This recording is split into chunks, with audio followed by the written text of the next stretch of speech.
Friends. Tabiiy ta'm. Do'stlar bilan birga har dam. Futbolda ba'zan shunday lahzalar bo'ladi. Butun stadion jim bo'lib qoladi. Bitta zarba, bitta oyoq va millionlab odamlar nafasini ichiga yutadi. Bu zarba har doim ham gol bo'lishi shart emas, lekin u zarba tarixni o'zgartiradi. Bu zarbaning ichida aniqlik bor, asab bor va eng muhimi javobgarlik ham bor. David Beckham ko'pchilik uni tashqi ko'rinishi bilan eslaydi. Reklamalar, glamur, mashhurlik. Lekin bu videoda biz boshqa Beckhamni ko'ramiz. O'ynab emas, o'ylab yutgan Beckhamni. U hech qachon maydondagi eng tez futbolchi bo'lmagan. U hech qachon eng kuchli zarba egasi ham bo'lmagan. Lekin u bitta narsani mukammal qilgan. Uning eng kuchli quroli o'ng oyog'i edi va hech kim sindira olmagan temir intizomi. Bu video bir futbolchining mashhurligi haqida emas. Bu video qanday qilib oddiy zarbalar afsonaga aylanishi haqida. Bu David Beckham hikoyasi. Hozirroq videoga like bosib kanalga obuna bo'ling. Keyin unutib qo'yishingiz mumkin. Biz boshladik.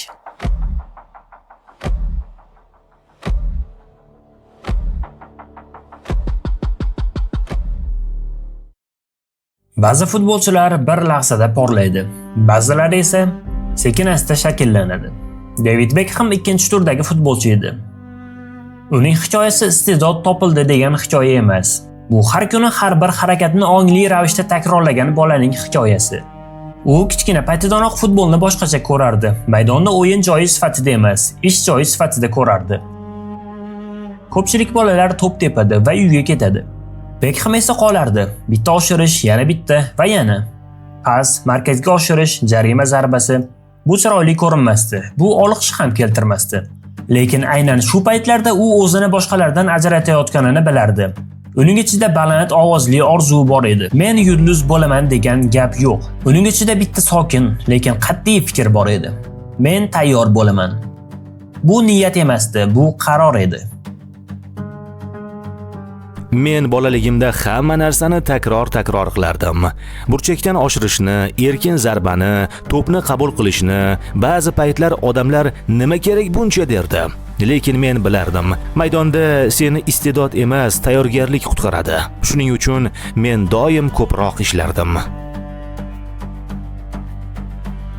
Beckhamni buyuk qilgan narsa u ko'proq o'ynagani emas, u boshqalardan ko'ra ko'proq tayyor bo'lgani edi. Manchester United akademiyasi. Orzular joyi emas, bu saralash mashinasi. Bu yerda seni hech kim alohida kutib olmaydi. Bu yerda iste'dod yetarli emas. Bu yerda faqat bitta savol bor. Sen bosimga chiday olasanmi?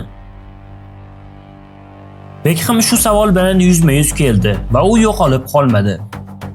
U baland gapirmasdi, u janjallashmasdi, u o'zini ko'rsatishga urinmasdi. Lekin har kuni va har bir mashg'ulotda u bir xil aniqlikni ko'rsatardi. O'ng qanot, markazga pas, jarima zarbasi, korner, barchasida millimetrgacha bo'lgan aniqlik mujassam edi.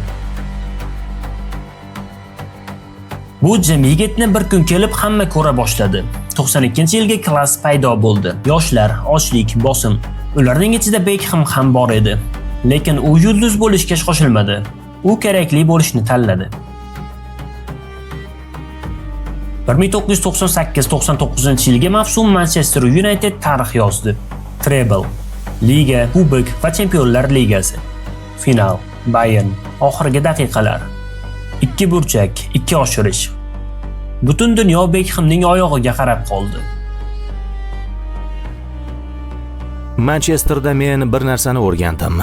Sen ishonchni gap bilan emas, har kuni mashq qilib topasan. Sir Alex oldida bahona ishlamaydi. U sendan natija kutadi. Men o'sha bosimni yomon ko'rmaganman. Aksincha, u meni kuchli qilgan. Lekin bu bosim hali eng og'iri emas edi. Chunki oldinda yana bir lahza bor edi. Bitta harakat. U Beckhamni qahramondan butun mamlakat aybdoriga aylantirdi.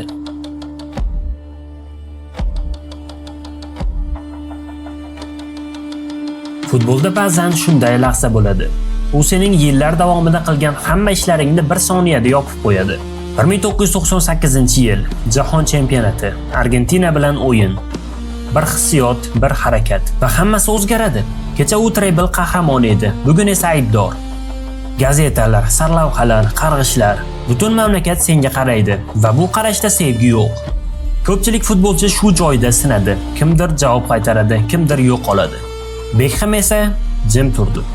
U intervyularda o'zini oqlamadi, u bahona izlamadi. U ishlashni boshladi. O'sha davrda men juda og'ir bosimni his qilganman, lekin men bitta narsani tushundim. Sen o'zingni oqlash uchun gap bilan yuta olmaysan. Sen faqat maydonda javob berasan. Men shundan keyin hammasini soddalashtirdim. Mashq, o'yin, yana mashq. Men boshqacha yo'lni bilmasdim. Bu qaror Bekhemni darhol qahramonga aylantirmadi, lekin aynan shu yerda uning xarakteri shakllandi.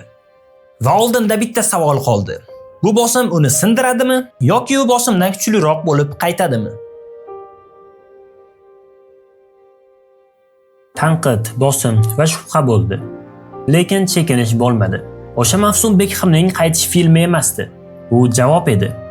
U endi shunchaki qanot futbolchisi emasdi. U o'yinni boshqaradigan futbolchiga aylandi. Korner, pas, assist. Har bir oshirish aniqlik, har bir zarba mas'uliyat. Bu shovqinli g'alaba emasdi. Bu baland bayonot ham emasdi. Bu mehnat edi. Treble yutildi. Premier Liga, Kubok va Chempionlar Ligasi. O'sha mavsumda Bekhem bitta so'z ham aytmadi. U men sindim demadi. U jim turgan holda men ishladim dedi. Terma jamoa bu boshqa bosim. Bu yerda sen klub uchun emas, bu yerda sen bir xalq uchun o'ynaysan. Bu bosimni hamma ko'tara olmaydi. Ba'zilar ovozini ko'taradi, ba'zilar gap bilan yetaklaydi. Bekhem esa boshqacha edi. U kapitanning gapiradigan turidan emasdi. U kapitanning javob beradigan xilidan edi. Oxirgi daqiqalar, hisob xavfli, umid kamayib boryapti. Jarima zarbasi, Bekhem, butun stadion jim. Millionlab odamlar bir vaqtda nafasini ichiga yutadi. Stadion portlaydi. Bekhem gol urmoqda. David Beckham scores the goal to take England all the way. Terma jamoada o'ynash boshqacha his. Sen o'sha paytda o'zing uchun emas, hamma uchun javob berasan. Ba'zan bitta zarba butun o'yinni, ba'zan esa qarashlarni o'zgartiradi. Men o'sha zarbalar oldidan doim o'zimni tinchlantirardim. Texnika bir xil, faqat hayajonni yutish kerak. O'sha zarba gol emasdi. Bu ishonchning qaytishi edi. Lekin endi savol boshqa edi. Bekhem shunchaki milliy qahramon bo'lib qoladimi yoki eng og'ir sinovga, eng katta sahnaga chiqadimi? 2003-yil Bekhem Madridga keladi. Bu transfer darrov bahsga sabab bo'ladi. Futbol uchunmi yoki marketing? Madridda esa bu savollarga javob berilmaydi. Bu yerda faqat bitta haqiqat bor. Agar sen o'ynay olmasang, seni hech kim yulduz deb hisoblamaydi. Bu yerda ism yetarli emas, obro' yetarli emas, reklama esa umuman ahamiyatsiz.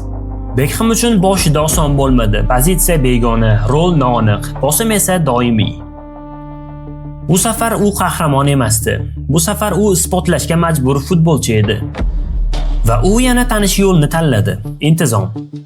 Mashg'ulot, yana mashg'ulot va yana. U gap bilan kurashmadi. U o'yini bilan qoldi. Yillar o'tdi va oxir-oqibat La Liga chempionligi, Ispaniya Super Kubogi. Bu g'alabalar shovqinli emasdi, lekin bu g'alabalar juda yoqimli edi. Madridda sen har kuni sinovdasanki, mashg'ulot ham o'yin kabi. Men u yerda futbolning boshqa darajasini ko'rdim. Talab, bosim, e'tibor. Lekin men o'zimni yo'qotmadim. Men doim o'zimga bitta narsani aytardim. Seni shu yerga olib kelgan narsa mehnating. Endi o'sha mehnatni to'xtatma. Madrid Bekhemni sindirmadi, lekin u yerda bitta savol ochiq qoldi. U faqat Yevropa sahnasidagina iz qoldiradimi yoki futbolni butunlay boshqa tomonga olib ketadimi? U Amerikaga ketdi. Ko'pchilik shu joyda bitta gap aytdi. Karyera tugadi. Yevropa ortda qoldi. Chempionlar Ligasi yo'q. Madrid shovqini ham yo'q. Lekin bu yakun emasdi. Bu yo'nalish o'zgarishi edi. Bekhem Amerikaga futbol o'ynash uchun emas, balki futbolni o'zgartirish uchun bordi. MLS birdaniga boshqa ko'rinishga kirdi. Stadionlar to'ldi, kameralar ko'paydi. Futbol suhbat mavzusiga aylandi. La Galaxy bilan 2 marta MLS kubogini oldi va yana bir nechta sovrinlar. Bu statistika uchun emasdi. Bu signal edi. Amerika futbolni jiddiy qabul qila boshladi. Amerikaga kelishim men uchun yangi bosqich bo'lgan. Men o'zimni sinashni xohlardim. Men futbolni boshqa joyda ham sevdira olamanmi? Shuni ko'rishni istadim. Men uchun eng muhimi odamlar stadionga kelib futbolni his qilishi edi. Agar futbolni sevdirgan bo'lsam, demak qilgan ishlarim zoya ketmagan. Beckham bu yerda yana bir narsani isbotladi. Buyuklik faqat eng yuqori darajada o'ynash emas. Buyuklik bu o'yin qayerda bo'lishidan qat'iy nazar unga ta'sir qila olishdir. Lekin bu hali oxiri emasdi. Oldinda bitta sahna qoldi. Qisqa, jim, lekin ramziy bir sahna. 2013-yil Beckham Parijga keladi. Bu uzoq hikoya emasdi. Bu shovqinli transfer ham emas. Bu ramziy yakun edi. U PSG bilan Liga 1 chempioni bo'ldi. 2012-13-yilgi mavsum. Lekin bu yerda eng muhimi sovrin emas. Bu yerda eng muhimi vaqt edi. Oxirgi o'yin, stadion to'la. Bu safar u zarba bermaydi. Bu safar u oshirish ham qilmaydi. Bu safar u xayrlashadi. Va Beckham ko'z yoshini yashirmadi. Bu ko'z yoshlari mag'lubiyatdan emasdi. Bu yengillik edi. Bu halollik edi. Men o'zimni doim kuchli ko'rsatishga harakat qilganman, lekin xayrlashuv boshqacha bo'ldi. Futbol hayotimning katta qismi edi. Men maydonni tark etsam ham bu o'yin ichimda qolishini bilardim. Eng muhimi, men ortga qaraganimda uyalmayman. Men har safar bor kuchimni berganman. David Beckham